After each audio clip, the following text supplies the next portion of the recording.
Hello. I would like to welcome you guys to welcome you to Lovin GodFamilyCountry. I'm your host, Brian Slowinski.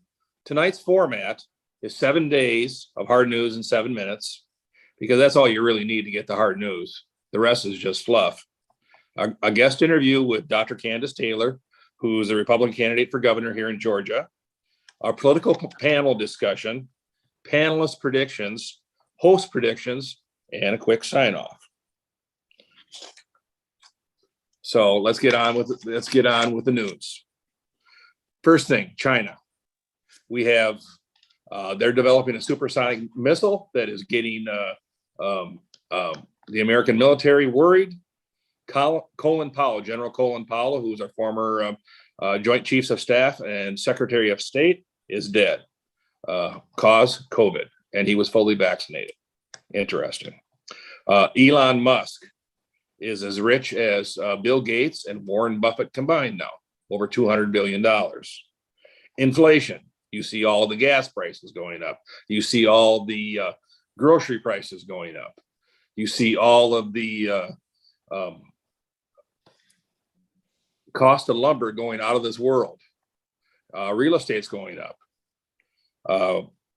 Everything's going up. We need to, why is it going up? And now the next biggest thing is we have a supply question.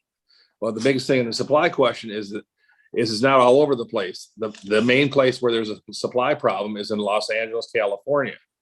Well, if you dig deeper into it and you follow the money, you will find out that California has rules and now restricts drivers. So they've limited the amount of drivers that can actually drive and pick up containers. They've also limited the vehicles. They have to be a 2011 and newer. So that kills any owner operators that have their own truck, because most of them don't have brand new trucks. So what has happened is California has limited this, and that's what's caused this supply problem. But you won't hear that from the mainstream media. That's my 7 minutes. Now on with the show. Next, I want to introduce our guest. It's Dr. Candace Taylor. She's from South Georgia. She ran for the United States Senate in 2020 as a Republican, and she is now running for governor in the Republican primary against two opponents that have since announced, Governor Brian Kemp and Vernon Jones. So I'd like to welcome our guest, Candace Taylor. Welcome to the show. Hey, Brian, I was going to unmute myself, but that already unmuted me. That must have been Derek doing a great job. Yeah. Great. A couple quick questions for you. Tell us a little bit about yourself, your campaign, how it's going. Well, I'm from South Georgia. I'm a public school educator. I've been an educator for 19 years. I'm an administrator now, but I worked as a school counselor most of my career, fighting for abused children, fighting for families and getting them restored from domestic violence, homeless, fire burnouts, whatever happens in their lives, working with the most neediest population, really, of students.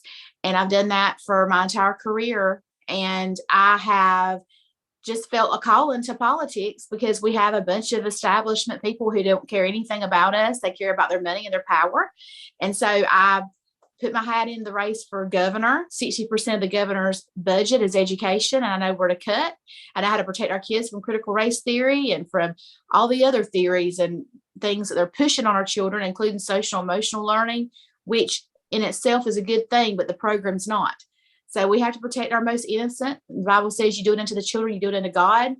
And I'm running for governor. I'm having a really busy schedule where this is my 27th event in 9 days. So I'm really tired, but I have had some awesome endorsements and a lot of grassroots support from the people. The people are who I have to get endorsed by. So I'm really excited about that and willing to represent them and be a true public servant and trustee of the people, which is what's lacking in government.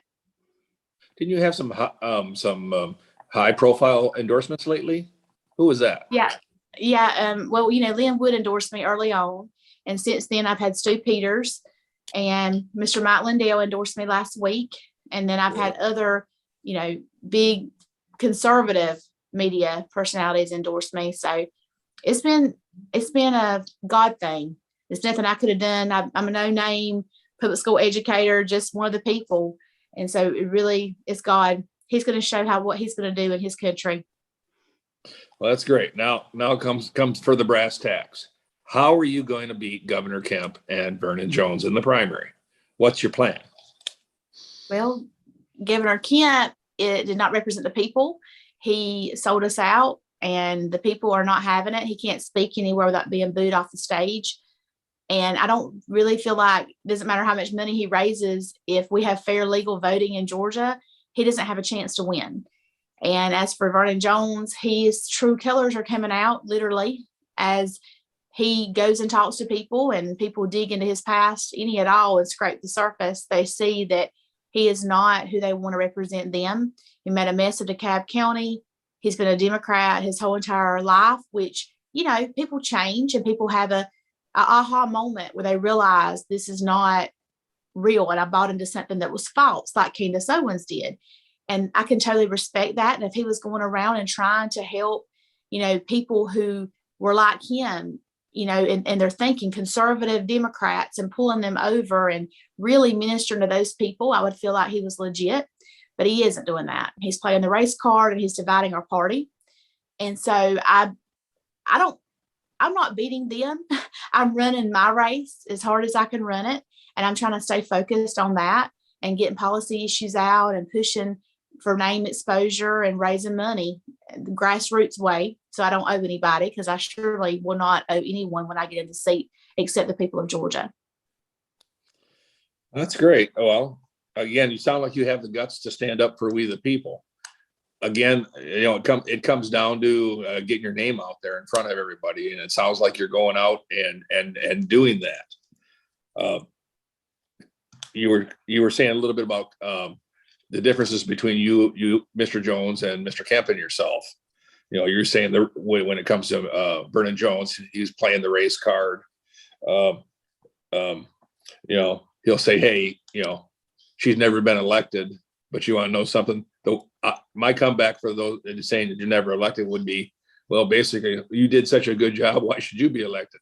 How many years did you run us into the ground? How many years did Governor Kemp has it taken him to run us into the ground and not having free and fair elections? I mean, from my own personal experience, as I ran for Congress in 2014, I filed with the Secretary of State's office, $5,024 filing fee, $5,000. That's a lot of money. Anybody out there? That's a lot of money. Okay. When it came to vote, my vote was not in the system. I had to vote provisionally, even though I just gave them $5,000 4 months earlier. That's how bad the voting system was back then. Guess who was in charge of it back then in 2014? His name was Brian Kemp. So I've never trusted him since. And my political instincts are pretty much right on when it comes to who I trust and who I don't trust. And I think that you got a good background when it comes to education and hitting that 60% of the budget. And the main thing is you just got to keep on hitting hard on Kemp. You got to compare and contrast yourself with Kemp as well as Jones. Jones will fall by the wayside once the stuff starts getting exposed, because Kemp's going to have to come out against him a little bit. And I think once that happens, I think you can slide right in there. You got to concentrate on Kemp. Kemp is who you got to beat. You got to make sure that he missteps or misstates, and you point that out, especially in debates. He'll try to avoid debates, but you got to call him on the carpet, whether it be holding up an empty chair or anything like that. You can do it, but it's going to be tough. It's going to be difficult, but you know that already. So anyway, Dr. Candace Taylor, would you like to say anything? But you'll help me, Brian. You'll help me prepare, and Derek and Joseph and everyone on here. And we work together. We're a team because we're patriots. And that's the difference in us and them. We're not for sale. We love our country. We don't want to live in China. And we love the Chinese people, but we don't want communism. And we're willing to sacrifice from our families and our own personal finances to do the will of the people and represent the Lord. And that's the difference in us and them. And I'm honored to have people support me and to reach out and beg me to run and want to be represented by somebody that's like them, because the people have been asleep for a really long time, raising their families, doing their jobs, and they haven't realized what was going on. But when the election was hijacked, they realized that we're going to lose our whole country. And so people are awake. You know, the left's woke. I always say they don't use correct grammar, so they're woke. But we're awake, and conservatives are not going back to sleep. Even people who identified as a Democrat are moving to our party because we're getting rid of the elitist rhinos. We're getting rid of them. And the Republican Party is the party of the people. And we're stronger than ever before. And we're going to come back. We're going to kick the Democrats' butt. And we're going to kick all these establishment elite rhinos out. And we're going to be the party of the people. That's great. And again, thank you for your time. Thank you for joining us on this, our inaugural show. Couldn't have a better guest. Thanks again. Appreciate your time, and good luck on the campaign trail. Thank y'all so much. All right. Next we'll be having our political panel discussion. So we'll be bringing in our panelists. Let me introduce you our panelists. We have Derek Grayson as one of our panelists. I believe the other is Alan Hutchinson and Josie Cruz. So let's start out with the questions, okay? First question, we're going to talk about our China's strengths and America's weaknesses. Derek, we have a lot of weaknesses, but we have a lot of strengths. But China has a lot of strengths. I know all their people, they have a pretty strong economy right now. Their Navy is rebuilding. They're building island bases. They're strong in Africa. They're strong in when it comes to shipping and building up in Africa. And obviously, their strength in their numbers is through communism. How can we strengthen ourselves and combat the communism they're bringing to our shore?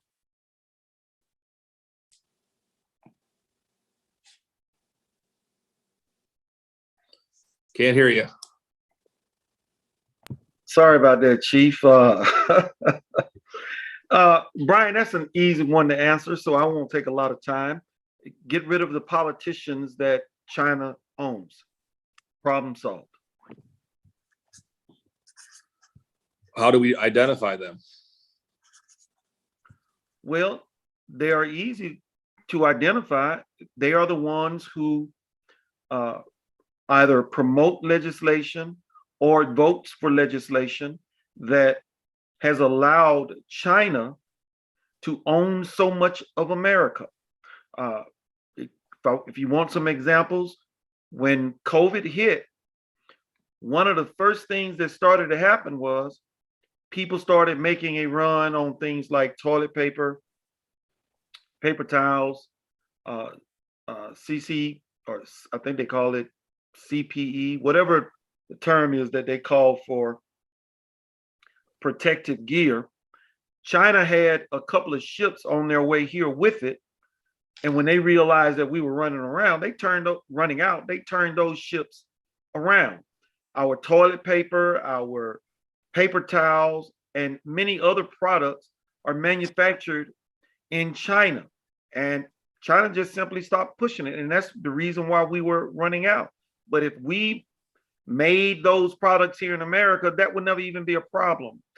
The Chinese were providing the medication that we give to our veterans. How do I know? I'm a veteran and my father's a veteran. And, I had a lengthy conversation with the pharmacist at the VA where, we get all of our meds from over in China. And that was a story about medications that was recalled because they contain plastics. So I could go on and on and on. We know what the problems are, but the solution is getting rid of the politicians that allow China to own us in the first place. Professors over here stealing our intellectual property, unbalanced trade.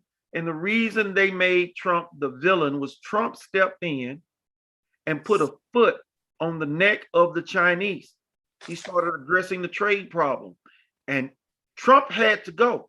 He was overturning the money changers table. And if you want to know a particular politician, Justin Amash. Now, this dude railed against Trump, and he's a libertarian, I believe, but he may have been serving in the Republican Party. Yes, he was a Republican, railed against Donald Trump. But it was revealed that the man had ties to companies in China. The man was making money off of China.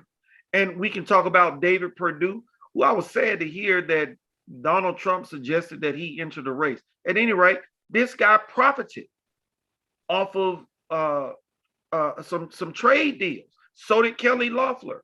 These are the politicians that need to go. So if we have politicians, if we elect politicians that are America first and not personal enrichment, we will get back to where we once were. But that solely rests in the hands of the voters. Now, everybody wants to say Dominion voting machines, et cetera, et cetera, et cetera.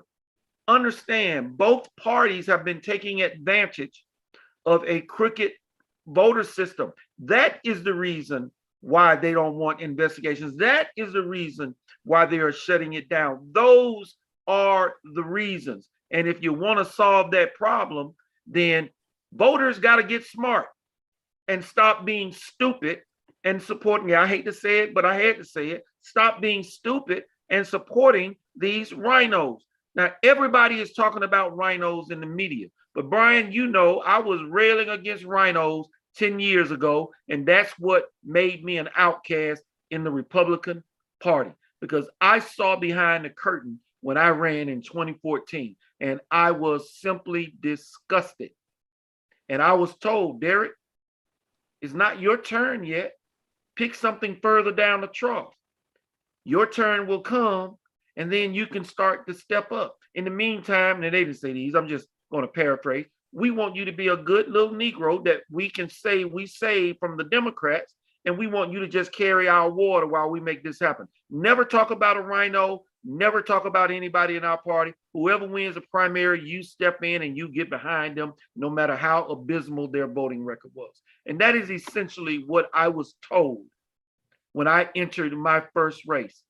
And I simply said, I will not be bought, I will not be bossed, and I will not sell my soul to make a dollar by selling out the American people. That is what makes me different. And that is why I am not in office. Got it. Well, I don't know if you know or not, but if you looked at the intro, on the intro, there's a picture of you and I in there. That is from 2014, you and I, when we first met. And we're kind of soul brothers, we're brothers from another mother, because we believe in a lot of the same things. And I agree. I'm not going to sell my soul for money. I'm not going to sell this country down the tubes for money or anything like that. I'm doing this for God, family, and country. All right, next, Miss Cruz, Jonesy Cruz. Again, coming back to China, strengths and weaknesses, China's strengths, America's weaknesses. What do you say?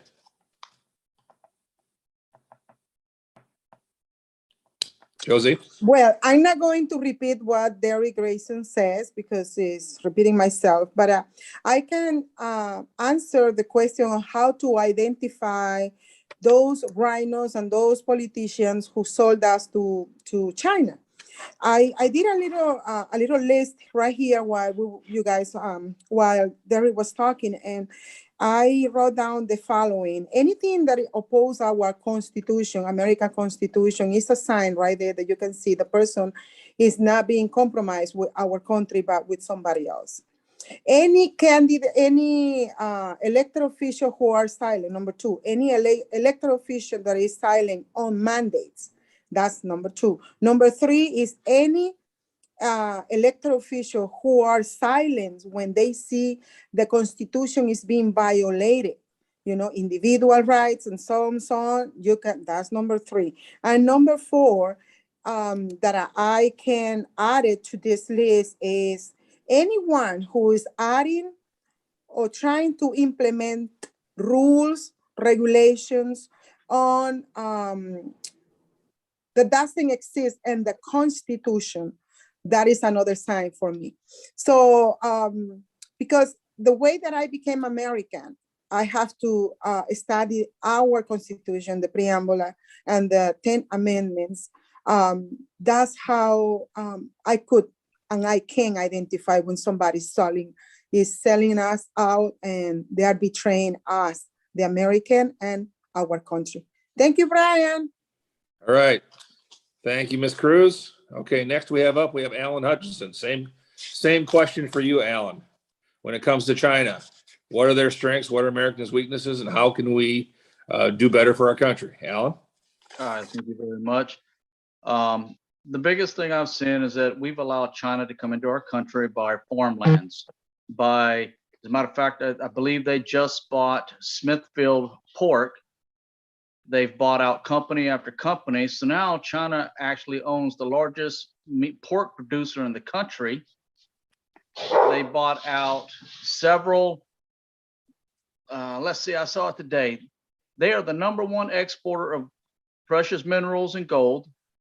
They own businesses and corporations. They're establishing cities in different countries around the world.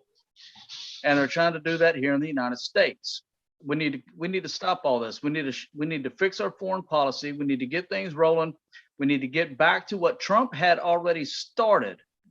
We don't need to recreate the wheel. Trump did this for us. What we need to do, sorry, my dogs are playing with the cats in the background. What we need to do is get China out. We can't allow China to continue to own America. We can't allow China to continue with what they're doing here. We have to find the politicians, and it's easy to do. Like I say, track the money, trace the votes. All of this will make it work. It's easy to find them. Now what we need to do is we need to use the American people. I shouldn't say the word use, that's a bad euphorium. We need to let the American people know. We need to use their voice to let them see we are trying to help. These folks that are in office right now, they could care 2 cents if any one of us die tomorrow. And that is the truth, because they have their money.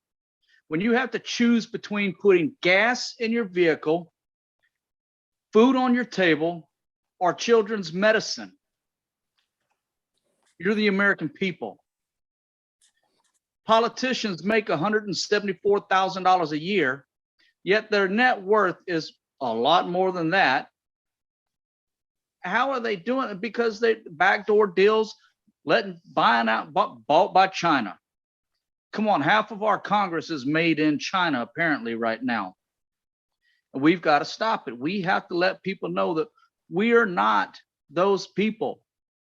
We are God-loving, God-fearing American people. I'm a welder by trade. I don't make $60,000, $70,000, $80,000 a year. I live paycheck to paycheck most of the time. I'm not a politician. I don't want to be a politician, but you know what? I'm tired of politicians. And it's time that people like Derek Grayson, Josie Cruz, Brian, and all the other folks, Tamika, I'm pretty sure, I think she's running.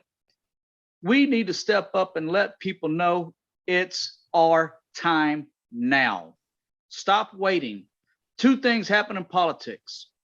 Either they get involved with you or you get involved with them. There's no more choice in it. Everything they're doing, the gas prices are going up. I'm paying $3.10 here in Canton, Georgia. People are paying $5, $6 a gallon in different states. Ask yourself, why? What is the cause of it? Why are we paying that much? Why are materials going up? Someone told me the other day, you know what? American-made products don't sit in cargo ships in the bays. You want to? Here's a good idea.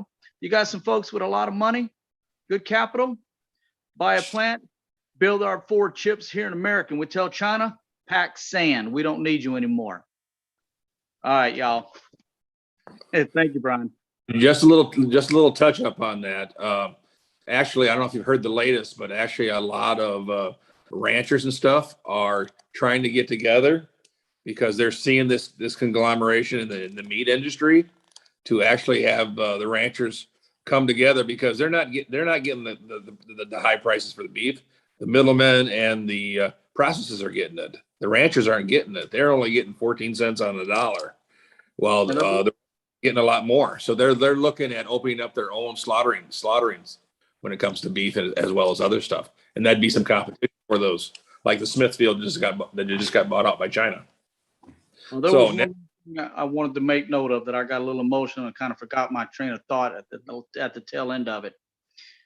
Joe Biden came on TV and said that he has worked out a deal with the ports to work 24/7 until everything's taken care of.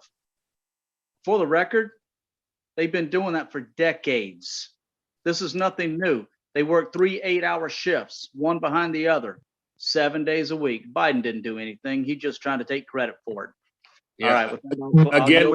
Again, when it comes to the ports, especially in California, that is being controlled by California law right now.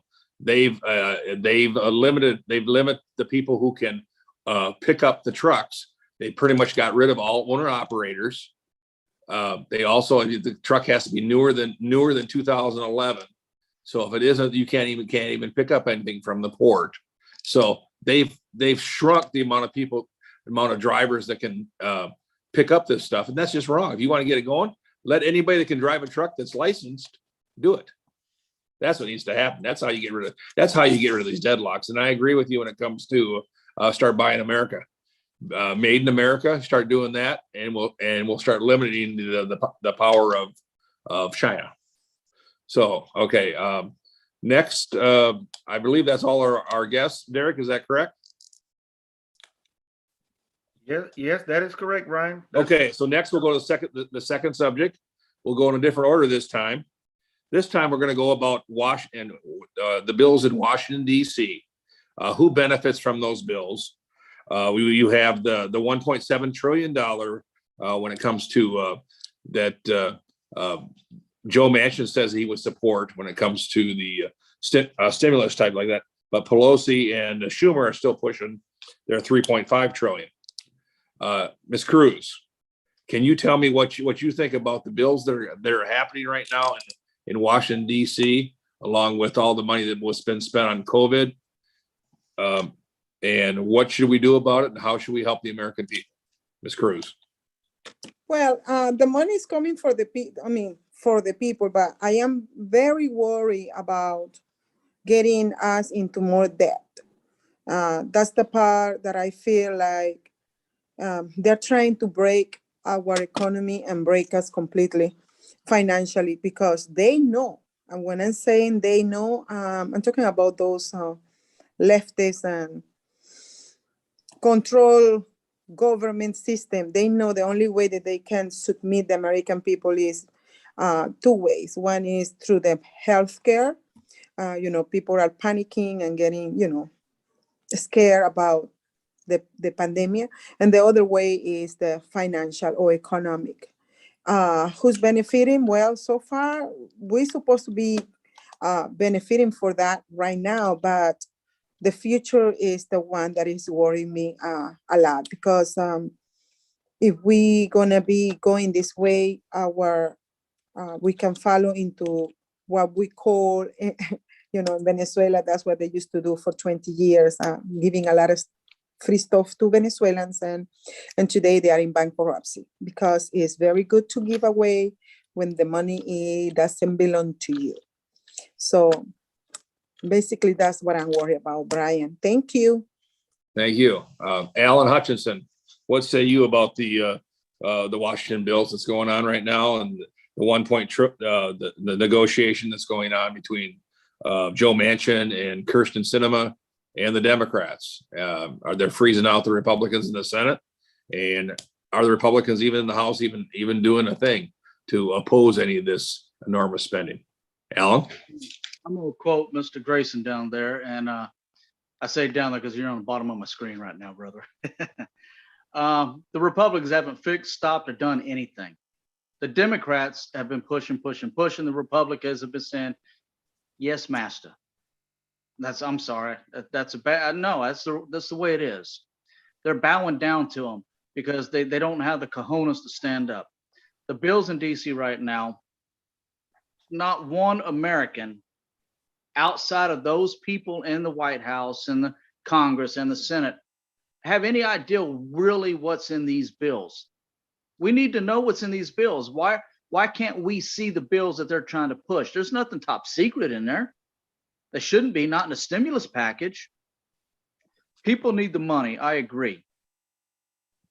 But can we afford to keep giving money away?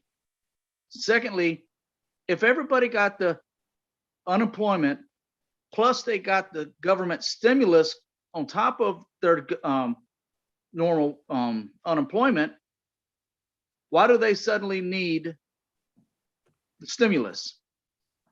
They got paid more to sit home than when they were in a job. So why do they suddenly need it? I think the people that need it are the ones that sacrificed to take a pay cut just to stay and work to keep from drawing the unemployment. Those are the folks that made the difference. Those are the real people. They didn't suck the tit of the system. The Manchin is simply saying, look, we need to change it a little bit because he knows in his state, he's a Democrat in a very Republican state. He can't afford to cross the line and side with the Democrats. He knows he'll be out of a job come tomorrow. They will drive pickup trucks to his house and they will evict him from the state of West Virginia. He knows this. That's the only reason he's not on board with them, in my opinion. We've got to see the bills. We need to know what's in the bills. We need to vote these bills. We don't need to ask our congressmen and senators anything. We need to tell them, this is how I want you to vote. Because that's what they're supposed to do. I yield back. Thank you, Alan. Again, I would go a step further. With me, it always comes back to follow the money. Who's benefiting from this? Follow the money. Who's getting the money? You know, it might be some secret shell going on, but the money gets passed along. And that's what you need to do is we need to follow the money, expose who's getting it, and vote them out of office. Mr. Grayson, can you comment on the Washington bills and how you see it? Derek? Absolutely. I can comment on it. Look, there's a lot of effery, okay, going on in Washington, D.C. And most people do not understand this. So let me break this up into some bite-sized pieces. First off, nobody would read the bill, voters anyway. They won't even look up their representatives' constitutional voting record. So if they're not even going to go to Google and go to the newamerican.com, type in the name of their representative or senator to see how they voted and how it was contrary to the Constitution, what makes you think they're going to read a 2,300-page bill? They aren't. Even the representatives and the senators up there, for the most part, don't read them because they are given their marching orders on how they vote. That's number one. Number two is, if anybody has noticed, well, I have, all of the rhinos have went from in the mid 50s up to 80, some of them 95% constitutional voting record. Why? Because what the New American does is track how they're voting now. Well, the Democrats have control, so the rhinos can safely say, I voted against that bill. And in this current session, all of their voting records are going up for this current session. But if people were smart enough, they could go and look at their overall rating, and they would see, wait a minute, this guy's overall constitutional voting record is 65%, but in his current session is 90. Well, it's 90 because they can safely vote no against anything that the Democrats put forward and say at election time, we fought against that.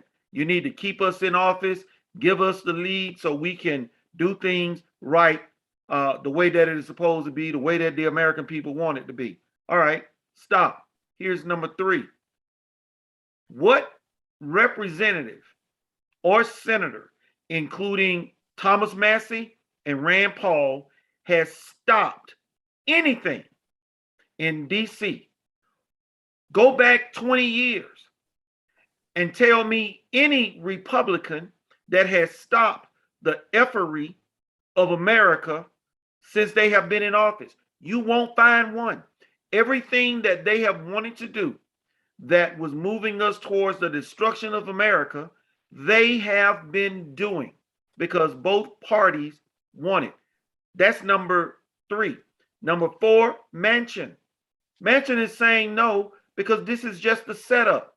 They're touting the $3.2 trillion. Okay, fine. Manchin is saying, no, I'm not going to do that. No, sir. They're going to drop it down to a number and they say, oh, well, you know, that they helped us out. Thank God for Manchin. Instead of $3.2 trillion, we got it down to $1.5 trillion. That is still effery. And the last point, 5, something that most people, or maybe 4, something that most people don't understand is this. When it comes to the money, the government has no money. And if people understood the Federal Reserve, they would understand how this works. 1, until we change our monetary system, they're going to have to pass a bill because the government has no money and their spending always exceeds what they bring in revenue, taxes, et cetera, et cetera, et cetera. So what they will end up doing, as they've always done, they will pass the bill, they will go to the Fed, they will say, print us some more fiat money, current currency, all right, that has no backing, and give it to us, we'll dole it out, and they'll get the profit. They get the profit, the American people get the debt. And if they don't do it, the economy would crash immediately. So this game about spending and all of that is nothing but mind-blowing nonsense to keep people thinking the Republicans are fighting for us, but they're not going to stop it because the whole system is a con game. It's a Ponzi scheme. The Federal Reserve and the money that they borrow from the Federal Reserve and the fact that we always get the debt. So, you know, I don't talk about that much because most people don't get it. They are going to pass that bill. But here is and this is the last, here is the most dangerous part about this bill. Some of those things that are in it, making illegals legal. If they make all of these illegals legal, including the ones that they're bringing from Afghanistan, et cetera, who do you think that they are going to vote for? And understand something, the Republican rhinos don't mind. Why? Because they will continue to sit up there in Washington, D.C. and play the divide. It's the Republicans' fault, and the Republicans voters will continue to vote for those numbskulls, and we'll keep getting what we have been getting, nothing. The only time anything is changed, and I warned the people about it, was when Donald Trump got elected. Donald Trump started overturning the money changers' tables, and he had to go. Okay, and the warning that I gave, Donald Trump only passed 3 major pieces of legislation that was a part of his campaign promises. There were a whole bunch of others that did not get passed, but tax reform, he got rid of the crime bill, and he did something about trade. Then it stopped, and Donald Trump was then forced to resort to executive orders. And I told people, if Donald Trump does not win in 2020, it's going right back to what it was, and they will countermand everything that they have been doing. Crime bill. Well, now they have passed a law, or they proposed a law where if you get caught selling this, the what they have made legal, the small guy, you can spend life in the rest of your life in prison. Thomas Massey put a video out there about it and explaining to people why that particular bill was bad.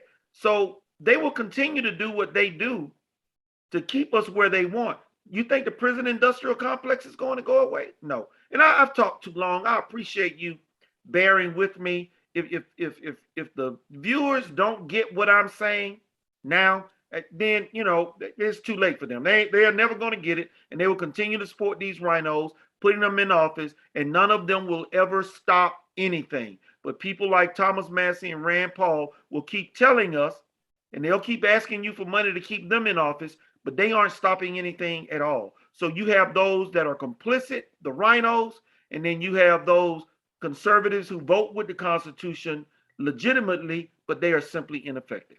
Thank you, Brian. Thank you, Derek. And our last subject for the evening will be on Georgia fundraising. I'm going to give you some numbers, and I'd like to get your comments on this. Just came out last 3 months, Georgia fundraising for the U.S. Senate race. Raphael Warnock raised $9.5 million. He has $17.2 million cash on hand. That was the largest haul of any Democrat running in 2022. Herschel Walker, in his first quarter, raised $3.7 million. Latham Sadler, who's also running for the Senate as a Republican, raised $1.1 million, and he has a cash on hand of $2.5 million. Gary Black, who was supposed to be the one who's supposed to take on Herschel, raised a measly $600K for a Senate race, and he has $930K on hand. That's going to hurt him. And also Kelvin King, he's also running for the Senate. His wife is Janelle King. She's on the talk show on the weekends. I can't think of the name now. It escapes me. But he raised $340K. He has $450 cash on hand, but he also gave himself a $300,000 loan. Most of us can't do that. When we want to run for office is, go into our piggy bank and say, yeah, I'm going to run for office. I'll go ahead and give myself a loan. Now, the other things I want to go on, and the two districts where we have Democrats where they should be Republican, we have Lucy McBath in District 6. She took in $900K. She has $2 million on hand. Jake Evans, one of the Republicans, who's basically an establishment Republican. His dad was Randy Evans, counsel for the Georgia Republican Party, as well as ambassador to, I believe it was Luxembourg. He raised $400K and gave himself, again, another $500K loan. Isn't it nice we can loan ourselves some money? We need everyday people to run for office. And then also Megan Hansen, she was a former representative. She raised $300K. So that's that race. And comment on if you'd like. Also, District 7, you have the Democrat Carolyn Bordeaux. She raised $730K, and she has $1.7 million on hand. And one of the Republicans running the race, Rich McCormick, who was the nominee who lost to Carolyn Bordeaux last time, raised $900K. Back to you, Derek. What do these numbers say to you, and how can we change it so we can get more people who are not rhinos running for office? Derek. Well, we need people to get in office that will push for legislative change as it relates to fundraising. I did a graphic not too long ago called the Circle of Loot. And in the Circle of Loot, essentially, you start at the top of the circle, the 1%ers, they push the money down to the PACs and super PACs. The PACs and super PACs then push the money down to the candidates that they want to keep in office, whether it be a Republican or a Democrat. And those candidates must be willing to play ball. That's why they get the money. Well, I'm not willing to play ball. Josie wasn't willing to play ball. Brian, you didn't play ball. I know Alan is not going to play ball. We're not going to get that kind of money. But there was a guy who ran against an incumbent, and the names escape me, so don't hold it against me. He was a conservative. He beat the Democrat with $100,000, and the Democrat had several $1,000,000 on hand. But the way he beat him, he found a way to overcome the media.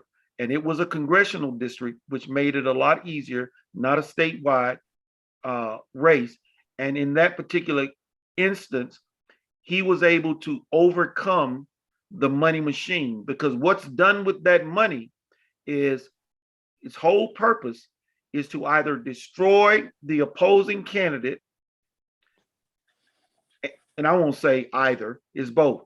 Destroy any opposing candidate if it comes down to it, and to say to the voters, hey, I'm the guy that's running. I'm the guy whose name you heard on the radio, the TV, saw it on the news, or whatever the case may be. And so when the voters go in to vote, oh, he was on Fox. Oh, I saw him on CNN. Oh, I read about him in the paper.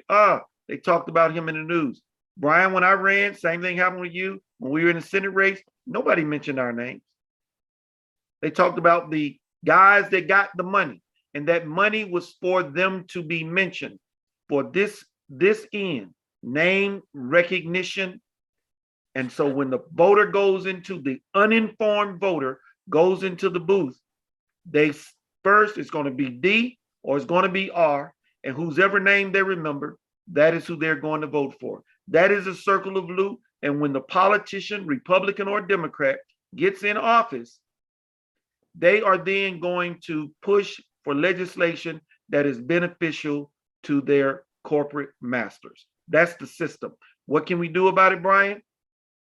We as candidates, we came up with the Constitutional Coalition to try and overcome that system here in Georgia. We have to find a way to overcome the money machine, because we are simply not going to get the millions of dollars that these people have unless we get it ourselves. And that's Thank you. Thank you, Derek. Okay, Alan, same question to you. What do you think about these races and the money, all this money that's involved in the system, and how can we make a difference? Alan? I agree with what Derek just said. The money, getting the money, it's all about the publicity. People remember oh man, the super PAC, they gave him $10 million. Well, that's all fine and dandy. And they can pay for all the TV ads and everything like that, which is what gets your name out there. But the truth is that if you have to go around and you have to talk to people. And radio is bigger than TV, because more people listen to the radio every day than they do TV, by far. Podcast, things like that. We've got to get our name out there with those things. We don't need 5 million, 10 million. We need supporters. I've worked with the Patriot coalitions throughout the United States. I tell them $5 per person, you've got enough money to pay for a lot of T-shirts. You've got a lot of radio ads. I've got people that will open up their radios again, their radio stations that they currently own. They will do these things for us because they believe in us. They don't believe in the politicians in office. So the word's already out there. We have to capitalize on it. Their money, in the long scheme of things, I don't really think it's going to make a difference other than their name on the news. But what's going to matter to us is when they start mentioning us, because people are talking about us because we care. We don't care about the money. It's never been about the money. I didn't even know how much a senator or congressman, because I'm running for Congress. I didn't even realize how much they made because I didn't care. I know how much they make, and I still don't care. Do I need $174,000 a year? No. Do I plan on keeping $174,000 a year as a salary? No, I don't. I'm going to donate most of that, believe it or not, because I don't need it. I'm going to take care of people that need to be taken care of, one way or the other. That's what we have to let people know what we are. Putting food on the table, gas in the tank, and getting their children's medicine. Not one or the other. all of them. Their money's not going to matter because people understand they don't care about that. They don't Thank care you. about you or me. They only care about their dollar. I care about ours. All right, bud. Thank you. Okay, Ms. Cruz, what say you about what's going on with all this fundraising and how can we make a difference when it comes to the money and getting our message out to we the people and stopping all these rhinos? Well, that shows the circle of loot that Derek Grayson was talking earlier. And that is letting us know that we have to approach another way of promoting our own names out there. I'm being on the road regardless that I haven't announced if I'm gonna be running or not. I'm putting my name out there every weekend, every Saturday. We're supposed to be going to rallies and as a activist.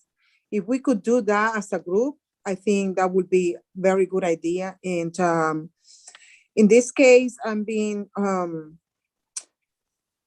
promoting my name, and in return, I'm being attacked by the rhinos and the establishment in Georgia. So right there is showing me that I'm doing a very good job by promoting my own name and promoting the message, right? And when those people take their time to target somebody like me, or in this case, because I'm promoting the replacement of establishment candidates or establishment legislator who we already elected, or rhinos, how we call it in another name, exposing their names, exposing their trade, their travesty. That is giving me a very good warning and information that I am in the right track. Of course, what we could do, like Alan and Derek said a bit earlier, but I invite Alan and Derek and Brian, if we can start going out on the weekends for rallies, like, for example, Dr. Taylor's, every Saturday she had rallies, 3, 4. I'm being with her instead of 3, I'm being with her 4 because they are so far. But I do my sacrifice by moving the whole Saturday, driving down for 3, 4 hours and then coming back and letting people know that it's not only her who are fighting for them, but also we are fighting for Georgia, especially those one who are trying to run for congressional district in the federal level. Thank you, Brian. Thank you. Okay, the last part of our show is going to be political predictions. I don't know if you're familiar with the McLaughlin group. Are you familiar with them at all, Derek? Do you remember them? I've heard the name, but I haven't. Back in the 80s and 90s, they had a show where they had political pundits that would talk. And at the end of the show, they would always ask anybody who's on the panel to give a prediction on what's going to happen either next week, next month, or next year. Like, for example, I'll start it out. I think there will be indictments in the John Durham case, other than the attorney for the Clinton campaign. And I think those won't be Clinton, it won't be Hillary, but it'll be next level underneath. And I think there'll be some former cabinet officials that will be indicted in that case. And I will think that will happen within the next 6 months. Okay, Derek, your prediction? My prediction is that the COVID vaccine mandate tyrannical movement will be cut short. Well, while I am seeing some judges rejecting lawsuits to stop it, I am seeing where we are winning in that regard. We all know about the lieutenant colonel that only got a $5,000 fine and the military was chastised. So there are some segments in the country that are starting to stand up. The airlines are employees walking off, hospital employees walking off, heroes last year and non-sheeple this year because they are resisting the vaccine. So my prediction Brian, is that the mandates being pushed by Joe Biden will meet an untimely end, and it will be a major embarrassment for Joe Biden. Okay, Josie, what say you? What political predictions do you have? Well, since I'm being in the road for the last 3 months, I can predict the grassroots movement is growing as the point that they're gonna end up electing when the election process is being fixed. They're gonna end up electing new people, new blood, new ideas, no career politicians. They are tired of all this going on, and they are very upset on what happened. So that's my prediction. The movement is growing. They are trying, the rhinos and the establishment in Atlanta are trying to stop them by threatening them or exposing them or trying to, go after them. But a lot of them, they are not scared any longer. So that's one of my predictions. Thank you, Josie. And Alan Hutchinson, what is your political prediction? Well, I was going to have a little bit of fun with this and predict that all of us are going to win our seats, but the truth is, I think that Manchin's going to come up with some type of scenario, as Derek said earlier. I believe that he's going to come up with something, and I believe they're going to pass a minimum of 1.7 trillion, probably within the next 3 months. Okay. All right. Well, we're going to try to do this kind of format every time. I want to thank each of my panelists and Dr. Candace Taylor for being on the show this evening. One quick thing, just remember, always follow the money. So what you need to do out there is you need to follow the money, believe in nonviolent action, take nonviolent action now, or we will lose everything we value. Again, get out there, follow the money, do what's right, do it in a nonviolent way right now, or you will lose everything you value. Again, good night from our panelists. Thank you to our panelists, and continue to love God, family, country. Good night. God bless.